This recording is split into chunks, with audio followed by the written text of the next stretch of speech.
Hello friends, നമ്മൾ ഇന്നിവിടെ റെഡിയാക്കാൻ പോകുന്നത് ചേന മെഴുക്ക് വരട്ടിയാണ്.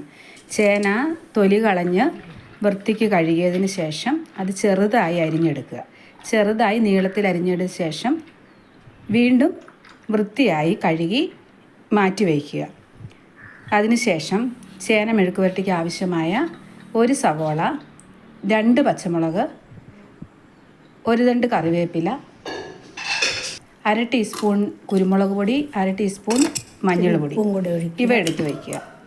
വൃത്തിയായി കഴുകിയ ചേന കുക്കറിലിട്ട് ആവശ്യത്തിന് വെള്ളവും ഉപ്പും മഞ്ഞൾപ്പൊടിയും ചേർത്ത് വേവിച്ചെടുക്കുക.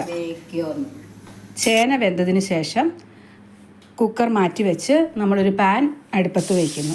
അതിലേക്ക് 1 ടീസ്പൂൺ വെളിച്ചെണ്ണയും കുറച്ച് കടുക് വിട്ട് പൊട്ടിച്ചെടുക്കുന്നു. കടുക് പൊട്ടിയതിന് ശേഷം ആവശ്യത്തിന് നമ്മൾ അരിഞ്ഞു മാറ്റി വെച്ചിരുന്ന സവോള ഇട്ട് കൊടുക്കുക. സവോളയ്ക്ക് ശേഷം നമ്മൾ പച്ചമുളക്, ചതച്ച് വെച്ച് വെളുത്തുള്ളി, കറിവേപ്പില ഇത് ചേർത്ത് ഇളക്കി കുറച്ച് നേരം ഒരു ബ്രൗൺ കളറാകുന്നതോടം വരെ ഒന്ന് ഇളക്കി മൂപ്പിക്കുക. അതിനുശേഷം അതിലേക്ക് നമ്മൾ നേരത്തെ എടുത്ത് വെച്ചിരുന്ന കുരുമുളക് പൊടിയും മഞ്ഞൾ പൊടിയും അല്പം മുളക് പൊടിയും ചേർത്ത് അതിൻ്റെ പച്ചമണം മാറുന്നോടം വരെ അത് വീണ്ടും മൂപ്പിക്കുക. അത് മൂപ്പിച്ചതിൻ്റെ പച്ചമണം മാറിയ ശേഷം വേവിച്ച് വെച്ചിരിക്കുന്ന ചേന നമ്മൾ അതിലേക്ക് ഇട്ട് കൊടുക്കുന്നു. ചേന വെന്തോന്ന് ആദ്യം നോക്കണം. ചേന വേവിച്ച് വെച്ചിരിക്കുന്ന ചേന ഇട്ട് അതിൻ്റെ ഉള്ളിലെ വെള്ളവും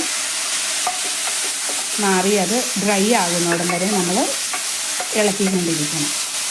ചേന പറ്റി നന്നായിട്ട് ഡ്രൈ ആയതിനു ശേഷം നമ്മളത് ഒരു കറിവേപ്പിലയും കൂടി ഇട്ട് ഒരു തണ്ട് കറിവേപ്പിലയും കൂടി ഇട്ട്